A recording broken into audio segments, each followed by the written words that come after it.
بسم اللہ الرحمن الرحیم۔ قوم لوط پر اللہ تعالیٰ کا عذاب۔ حضرت لوط علیہ السلام کے ایک برگزیدہ نبی تھے۔ آپ حضرت ابراہیم علیہ السلام کے دور زمانے میں اہل سدوم کی رہنمائی کے لیے نبوت کی منصب پر فائز ہوئے۔ سدوم کے آس پاس 5 نہایت ہی خوبصورت شہر آباد تھے۔ یہ علاقہ نہایت ہی سرسبز و شاداب اور قدرت کی فیاض کا حسین شاہکار تھا۔ یہاں باغات کی کثرت تھی، لہلہاتی کھیتیاں یہاں کی ضروریات سے کہیں زیادہ تھی۔ اردن، شام اور اسرائیل کے درمیان بسا ہوا یہ علاقہ نہایت ہی سرخیز تھا۔ یہی وجہ تھی کہ آس پاس کی بستیوں کے لوگ بھی اپنی معاشی اور غذائی ضروریات کو پورا کرنے کے لیے ان کی بستیوں کی طرف آتے تھے۔ مگر یہ بات سدوم کے لوگوں کو بالکل پسند نہ تھی۔ ان کے خیال میں ان کے بستیوں میں پیدا ہونے والی پھلوں، اناجوں اور سبزیوں پر صرف ان کا ہی حق تھا۔ وہ نہیں چاہتے تھے کہ دوسری بستیوں کے لوگ ان کے علاقے میں آئیں۔ ایک دن سدوم کے لوگ اس بات پر غور و فکر کر رہے تھے کہ باہر سے آنے والے لوگوں کو یہاں آنے سے آخر کیسے روکا جائے کہ ابلیس ایک بزرگ کی شکل میں ان کی محفل میں آیا اور کہا، اگر تم ان سے پیچھا چڑھانا چاہتے ہو تو میرے کہنے پر عمل کرو۔ ابلیس نے کہا کہ اگر تم ان کی بستیوں کے لوگوں سے نجات چاہتے ہو جو تمہاری بستی میں آ جاتے ہیں تو ایسا کرو کہ جب بھی کوئی شخص تمہارے علاقے میں آئے تو تم لوگ زبردستی اس کے ساتھ اپنی خواہش پوری کرو۔ اس طرح یہ لوگ اس بستی میں آنا چھوڑ دیں گے۔ پھر اہل سدوم نے ان سے اس فعل بدے کو اپنا پیشہ بنا لیا۔ اپنی نفسانی خواہشات کے لیے مردوں سے بدپیلی اس قوم کا دستور بن گیا تھا۔ یہاں بے حیائی عام ہو گئی تھی۔ حکمران، سردار، رؤساء، ہر طبقہ میں گھر گھر یہ عمل پھیل گیا۔ بڑی محفل میں یہ لوگ اس فحاشی کے کام کو کر کے خوشی ہوتے تھے۔ تلمود میں لکھا ہے کہ اہل سدوم اپنی روزمرہ کی زندگی میں سخت ظالم، دھوکے باز اور بد معاملات تھے۔ کوئی مسافر ان کے علاقے سے باخیریت نہ گزر جاتا تھا۔ کوئی غریب ان کی بستیوں سے روٹی کا ایک ٹکڑا نہ پا سکتا تھا۔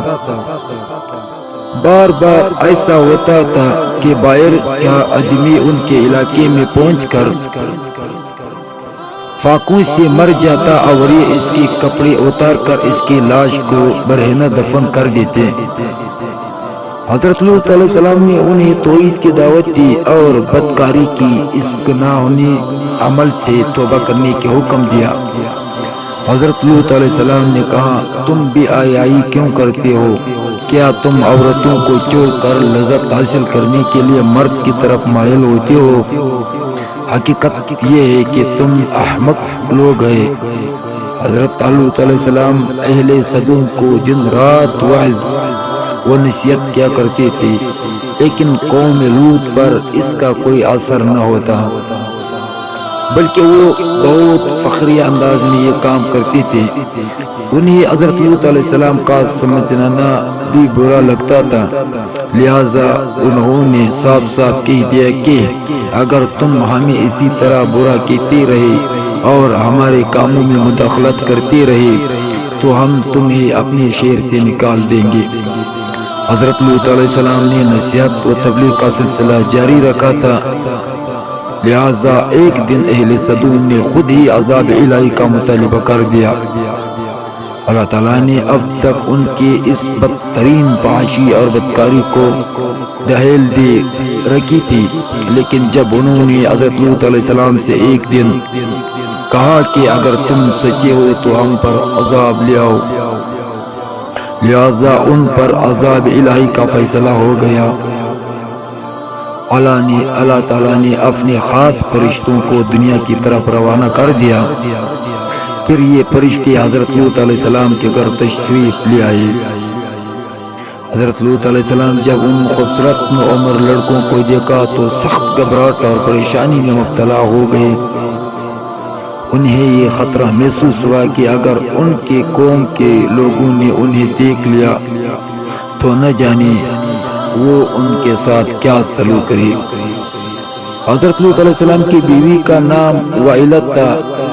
اس نے آپ پر ایمان نہ لایا تھا اور وہ دراصل منافقہ تھی جو کافروں کے ساتھ تھی، لہذا اس نے جا کر اہل سدوم کو یہ خبر دے دی کہ لوط علیہ السلام کے گھر نوجوان لڑکے مہمان ٹھہرے ہوئے ہیں۔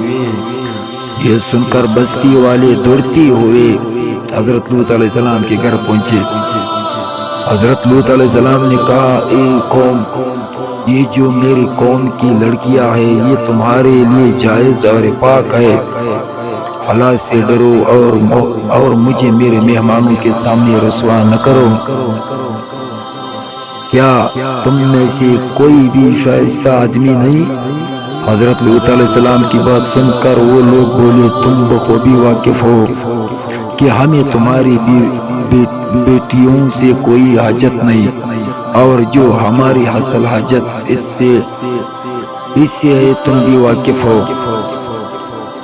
حضرت لوط علیہ السلام نے گھر کے دروازے بند کر دیا اور ان نوجوانوں کو ایک کمرے میں چھپا دیا۔ ان بدکار لوگوں نے آپ کے گھر کا گھیراؤ کیا ہوا تھا اور ان میں سے کچھ گھر کی دیوار پر بھی چڑھنے کی کوشش کر رہے تھے۔ حضرت لوط علیہ السلام اپنے مہمانوں کی عزت کے خیال سے بہت زیادہ گھبرائے ہوئے تھے۔ فرشتے یہ سب منظر دیکھ رہے تھے۔ جب انہوں نے حضرت لوط علیہ السلام کی بے بسی اور پریشانی کا یہ عالم دیکھا تو حقیقت سے پردہ اٹھاتے ہوئے یوں فرمایا، اے لوط، ہم تمہارے رب کی بھیجی ہوئی فرشتے ہیں، یہ لوگ ہرگز تم تک نہیں پہنچ سکیں گے۔ ابھی کچھ رات باقی ہے تو اپنے گھر والوں کو لے کر چل دو اور تم میں سے کوئی شخص پیچھے موڑ کر نہ دیکھو۔ حضرت لوط علیہ السلام اپنے گھر والے سب کو لے کے گئے۔ اہل سدوم حضرت لوط علیہ السلام کے گھر کا دروازہ توڑنے پر آ گیا، لہذا حضرت جبرائیل علیہ السلام نے گھر سے باہر نکل کر اپنے پر کا ایک کونا انہیں مارا، جس سے ان سب کی آنکھوں کے ڈھلے باہر نکل آئے اور بصارت ظاہر ہو گئی۔ یہ خاص عذاب ان لوگوں کے پہنچا جو حضرت لوط علیہ السلام کے پاس بدنیتی سے آئے تھے۔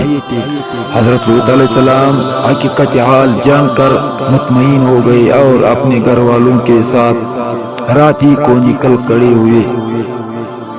اس وقت ان کی بیوی بھی ان کے ساتھ تھی، لیکن کچھ دور جا کر وہ واپس اپنی قوم کی طرف پلٹ گئی اور قوم کے ساتھ جہنم رسیدہ ہو گئی۔ صبح کا آغاز ہوا تو اللہ کے حکم سے حضرت جبرائیل علیہ السلام نے بستی کو اپنے پر سے اکھاڑ دیا اور پھر اپنے بازوں پر رکھ کر آسمان پر چڑھ گئے، یہاں تک کہ آسمان والوں نے بستی کے کتوں کے بھونکنے اور مرغوں کے بولنے کی آوازیں بھی سنی۔ پھر اس بستی کو زمین پر دے مارا، جس کے بعد ان پر پتھروں کی بارش ہوئی۔ جب یہ پتھر ان کو لگتے تو سر پاش ہو جاتے۔ صبح سویرے شروع ہونے والا یہ عذاب اشتراک تک پوری بستی کو نصب و نابود کر چکا تھا۔ قوم لوط علیہ السلام کی ان خوبصورت بستیوں کو اللہ نے ایک انتہائی بدبودار اور سیاہ جھیل میں تبدیل کر دیا، جس کی پانی سے ریتی دنیا تک کوئی فائدہ نہیں اٹھایا جا سکتا۔